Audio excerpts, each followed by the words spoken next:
Our lesson on ethology for higher level IB biology, option A, we'll take a look at behavior. So that's the study of animals' behavior in their natural environment.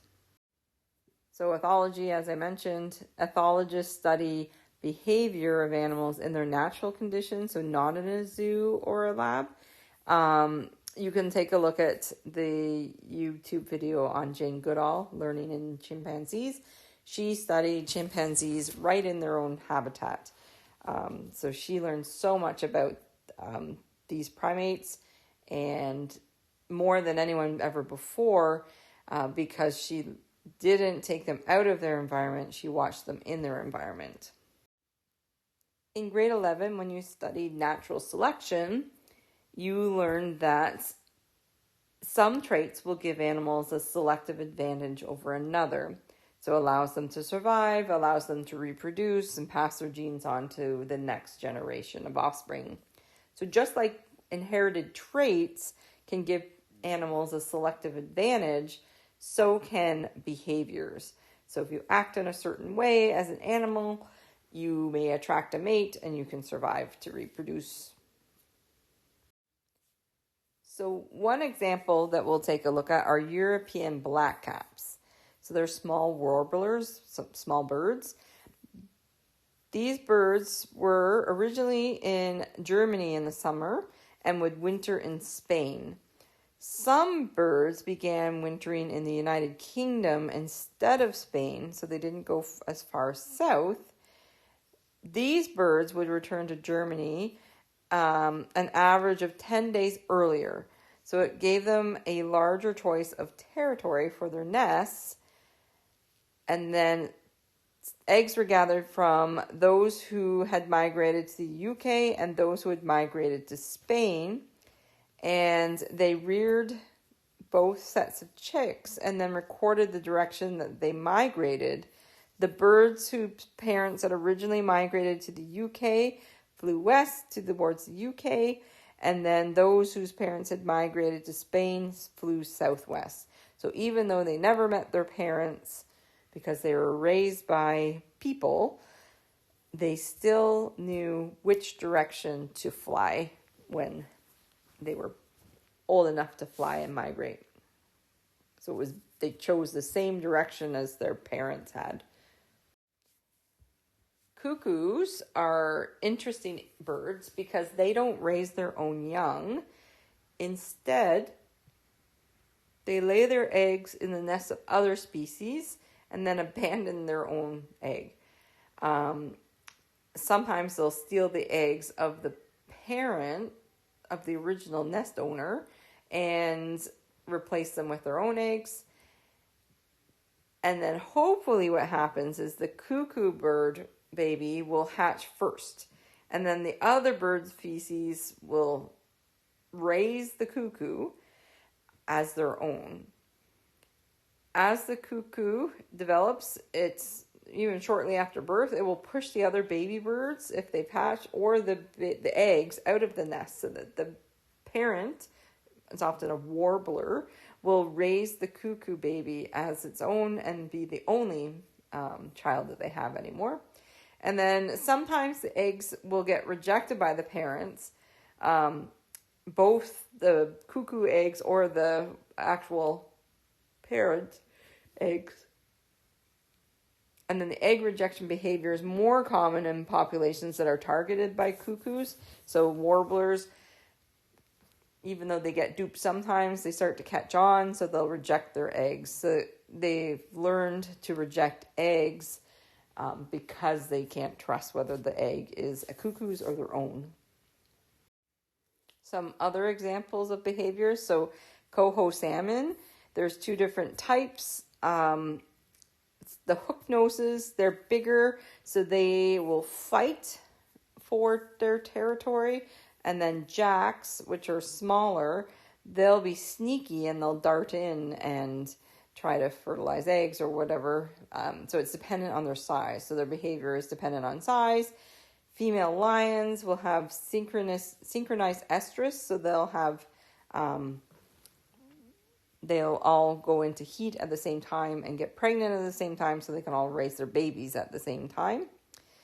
Vampire bats will share blood with one another in a form of altruism, because all of them can help take care of their babies. So if they all keep each other alive, then that's a good thing. Foraging and shore crabs, they take a look at the cost versus the benefit. So if a shell is too hard to open, they'll just pass it by and look for a smaller one, even though the bigger, harder to open one might be tastier. And then courtship dances in the birds of paradise is another example of behavior that's strange, but interesting to study. So foraging behavior. Foraging is the search for food. So all living things need food to survive and to reproduce. And again, the animal will weigh the cost and the benefits. So foraging theory suggests that the food choice of the animals will maximize the energy obtained. So basically, if they'll weigh the cost, so the energy that they have to use to pursue, capture, and consume the food has to be outweighed by the benefit, so the energy from the individual food item. So that's why sometimes you'll see a predator pursuing an animal and then just give up the chase because it realizes that it's expended too much energy and needs to just leave that animal off to get away for another day. Another animal would be bluegill fish. If there are a lot of Daphnia, which are water fleas, bluegill fish will mainly eat the bigger ones because they'd rather eat the ones that have the more energy. Because there's so many, it's going to be easy to find big ones. But if there are not a lot of Daphnia, they're just going to eat whichever ones they can find first. So they'll eat a wide range of sizes because they need to eat what they can find and not worry about eating big ones only.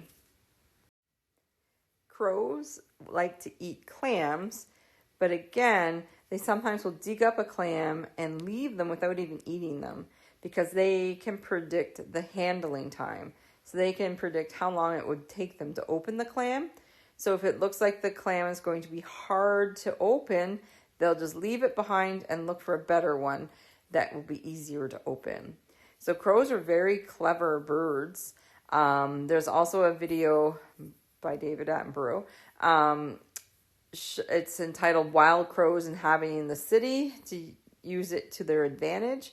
So these particular crows like to eat certain nuts that are impossible to crush. So if they fly really high up and drop it, sometimes they break, but they don't always.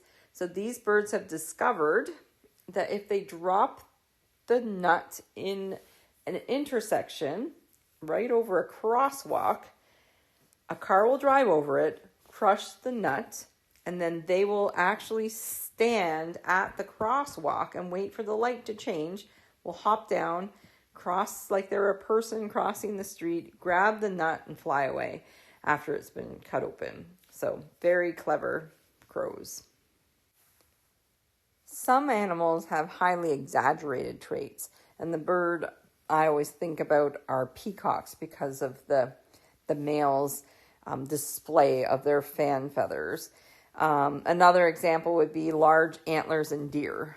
These are all examples of sexual selection.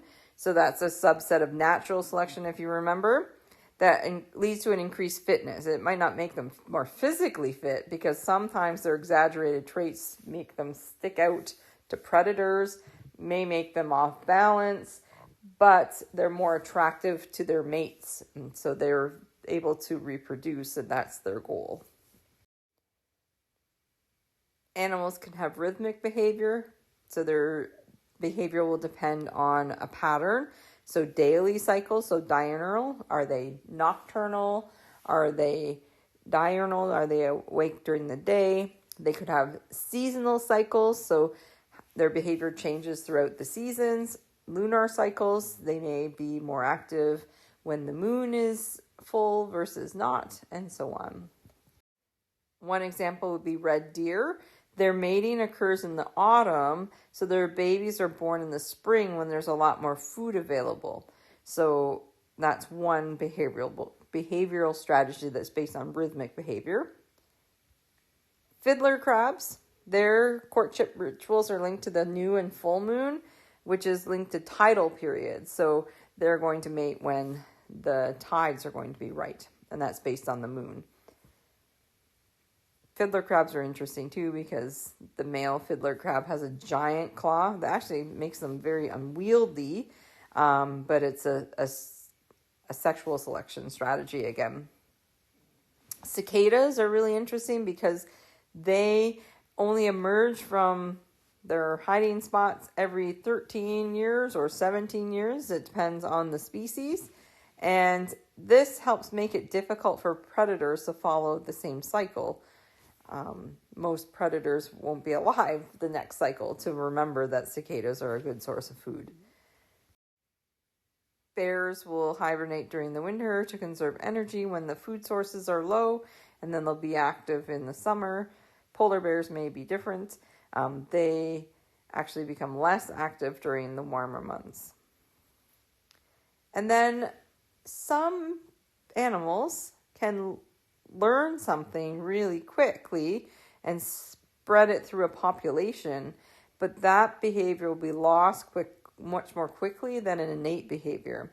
So an example are blue tits, which is a bird, and cream. So back in the day, milk used to be delivered by milk delivery trucks, and the jars of milk would be left on people's doorsteps. Blue tits really like drinking cream off the top of the milk, so they would peck through the foil cap before the people could collect their cream and then drink up some of the milk. Obviously, that behavior has changed because milk isn't delivered that way anymore.